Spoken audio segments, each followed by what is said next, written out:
Hey YouTube, this is PrimetimePokemon. Today I have to review and give away the Meganium Heart Gold Soul Silver theme deck called Growth Clash. It's a grass and fighting type theme deck. And in order to win this theme deck, you basically have to do the same thing as any of my other giveaways. What you need to do is subscribe to my channel if you haven't already, favorite and like this video, and then follow me on my blog. The link will be in the underbar below to get to my blog. Once you do those things, comment in the comment section, typing out your follower name for my blog and something like enter me, anything like that. You only can enter once, and in a couple weeks or so, I'll use a random number generator and then choose a winner. And the winner can be from anywhere in the world. It doesn't matter if you're from the United States or wherever, so feel free to enter. All you need to do is those steps I just mentioned, and there'll be more details in the description of this video if you're unsure what to do. So I'll read a little summary of the Growth Clash theme deck, and then I'll start reviewing it. And as you can see here, here's everything that's in the box, and the winner of this theme deck will be getting everything here. And then there is the deck list. I'll just show those two things in the camera, and then I'll read the strategy for you. So it says, your victories will be in full bloom when you battle using the Growth Clash theme deck. Furret helps you find the Pokemon you need, Sandslash batters the defending Pokemon with Poison Sting, and Meganium uses Giant Bloom to both attack your opponent's Pokemon and heal itself at the same time. Can you wield the furious powers of these Pokemon to grow stronger and defeat your opponents?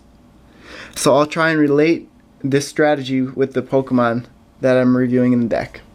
And I'll just show you everything. I already opened this up so I could organize the cards, but here's the things you'll be getting. You'll be getting this Chikorita coin. You'll be getting the playing mat, like this. You'll be getting the card list and rule book. And then you'll be getting the damage counters, burn counter, and poison counter, or the poison marker. So to start this off, we have a 4-2-1 line of Chikorita, Bayleaf, and Meganium. I would probably suggest doing, depending on how good these Pokemon are, a 4-3-2 line. We have 4 Chikorita, basic grass-type Pokemon. Pretty average, I'd say. 60 HP, has 2 moves that does 10 and 20 damage. So a good starter Pokemon. One I definitely want 4 of. We have 2 Bayleaf, 90 HP, stage 1 Pokemon, 2 moves. Hammer In, which does 20 damage, which is pretty good, especially for low energy. And then Razor Leaf, which isn't really so good. Only does 50 damage for the 3 energy cards.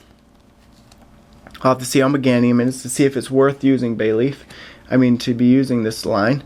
And the Meganium, 130 HP, which is quite decent. Stage 2, Grass type. Has 2 moves. The first, for 1 energy card, Sleep Powder, does 30 damage and puts the defending Pokemon asleep.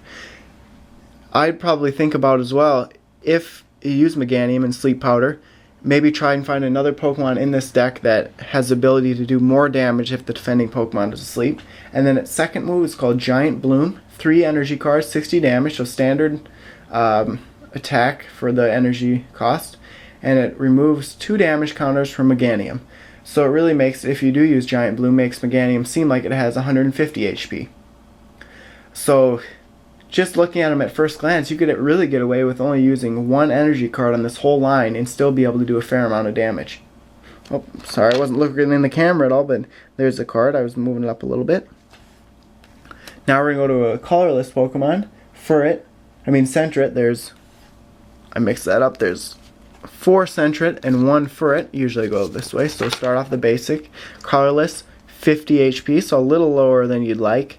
But Scout is a good move, especially if your opponent has a secretive strategy or it's a beginning to game. You can look at your opponent's hand with Scout and try and figure out what their strategy is. Also, a technique that I would use is look at their hand like that and then remember where the cards are in their hand. That way, if you have a move that discards one of your opponent's cards, you know exactly where that card is in your opponent's hand, so you can discard that card right away. Second move, Scratch, which gives a nice ability of either looking at your opponent's hand or doing 10 damage, which isn't a bad starter Pokemon. I wish it would have had 60 HP, but it's not bad overall. Then Furret, stage 1 colorless, 80 HP only. So a little lower as well, but that makes sense since Sentret is 10 lower than what you'd want. Has 2 moves: Find a Friend, search your deck for Pokemon, show it to your opponent, and put it into your hand. Shuffle your deck afterwards. So if you're looking maybe to evolve Chikorita into Meganium real quickly, say you don't have Bayleaf in your hand, you could use Find a Friend, 1 energy card, and find Bayleaf and put it in your hand. And then Quick Blow, flip a coin. If heads, its attack does 20 damage, plus plenty more damage. I would probably just use Sentret and Furret for its Scout and Find a Friend moves. It's probably not that great a Pokemon. It's probably one of the first Pokemon I'd move out of this deck. Now we're skipping around all over. Now we have a fighting type Pokemon. We have a 4-1 line of Sandshrew, Sandslash. Same with Sentret and Furret. I'd probably switch these to a 3-2 line. Sandshrew fighting, a 60 HP, 2 moves, can do 10 damage for 1 energy, so good for starter. And defense curl. Flip a coin. If heads, prevent all damage done to Sandshrew by attacks during your opponent's next turn. So I guess I would use defense curl if you are facing a really powerful Pokemon and they only have 1 move and they're probably going to use it. I'd go for defense curl. Otherwise, if it's just another starter Pokemon across the way, I'd probably use rollout. So 4 Sandshrew and 1 Sandslash, a little lower HP again, only 80 HP, stage 1. 2 moves, Poison Sting and Fury Swipes. I'd like Poison Sting better because it can do a special effect with poison and it does 30 damage. And then Fury Swipes has the possibility of doing 90 damage, but more than likely probably only do 30, maybe 60, maybe 0. So I'd probably just do low energy and stick with Poison Sting. Going back to a grass type Pokemon, Caterpie. A 4-2 line of Caterpie Metapod. And we just have one more Pokemon to review after that, but real low HP. But it's a compromise you take because low HP, pretty good attack for only 1 energy card. So if you can get this card out there right away at the beginning of the game, it might be worth it to use this card in your deck. So 4 of those, my mistake, and 1 Metapod. But that's 4. I'm not even reading the description on the back of the box. So 4 Caterpie and 2 Metapod are in this deck. I would probably change it to a 3-2 line and maybe add a different Pokemon in. But this is the first one in the deck that has a Pokebody. That's interesting. 80 HP, so a little lower, but it's a big improvement from the 30 HP of Caterpie. So Metapod, 80 HP, Pokebody. Each of your grass Pokemon has no weakness, so it's actually very important to get this card onto your bench. That way you can keep it on your bench, and this is in effect every turn.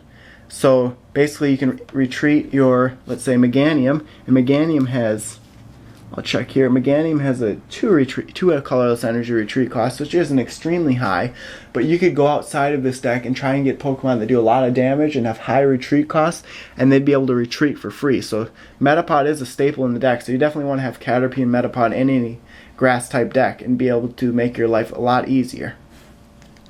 So 2 of those, and then the last Pokemon is the colorless type, Meowth.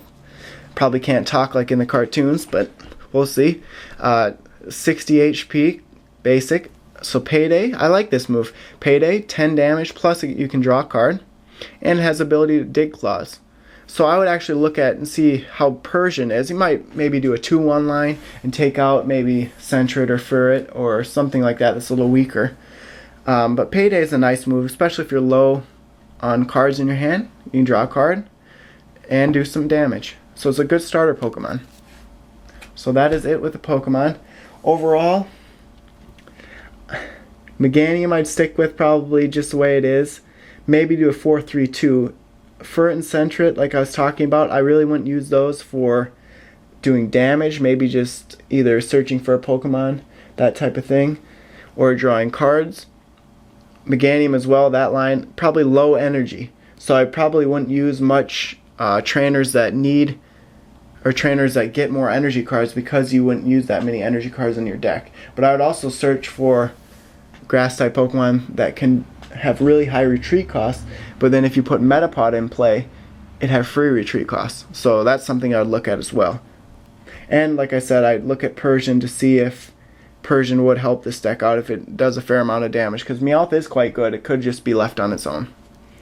So now we're going to the supporters and trainers. Supporters, there's 2 bills in the deck. Basically lets you draw 2 cards. So along with Payday, you can draw some cards.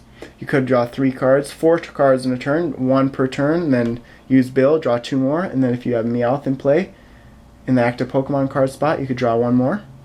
But you only can use 1 supporter card each turn.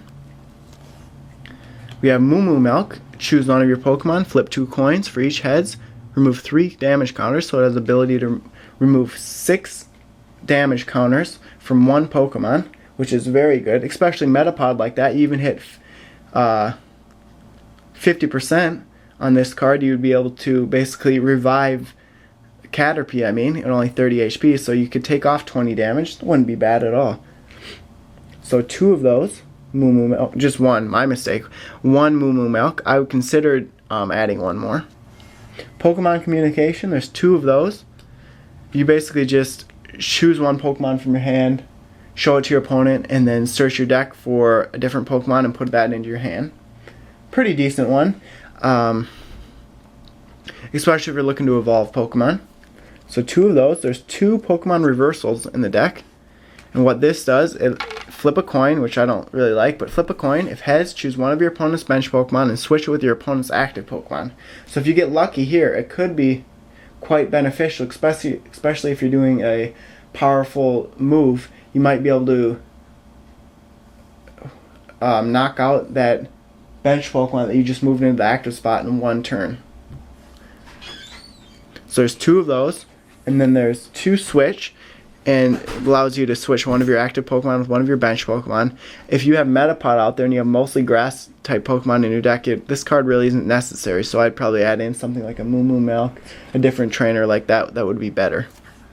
And then we have another supporter, Professor Oak's New Theory. We only have 1 of these. Shuffle your hand into your deck and then draw 6 cards. So I know Professor Juniper from some of the black and white decks basically makes you discard all your cards. This one just lets you basically refresh your hand, which is better. And then the last trainer in the deck is a Pokeball. Just flip a coin of heads, search your deck for Pokemon. Here's another one I'd probably take out. I'd probably prefer something like Pokemon Communication like we had earlier, since you only have a 50-50 chance of actually being able to use this trainer when you play it. And then we have 13 grass energy cards in this deck and 11 fighting, so pretty much even. Actually quite a few energy cards total. I would consider taking out a few maybe, or adding Pokemon and taking out a couple of the trainer cards. But overall, not a bad deck. I don't think it's extremely powerful, but it's worth playing out and seeing what works and what doesn't. Like I said in a couple other videos, if you're looking to learn how to play, it'd be a great way to start getting theme decks like that, and then you can switch out a few Pokemon cards at a time and make the deck even better. So I hope you enjoyed my review, and I'm giving this deck away as always. I mentioned earlier in this video how to win this deck. Check the description of this video for more in-depth details. Good luck to everyone. Before you go, also check out my blog, Facebook, and Twitter links, and stay tuned for more videos. Thank you.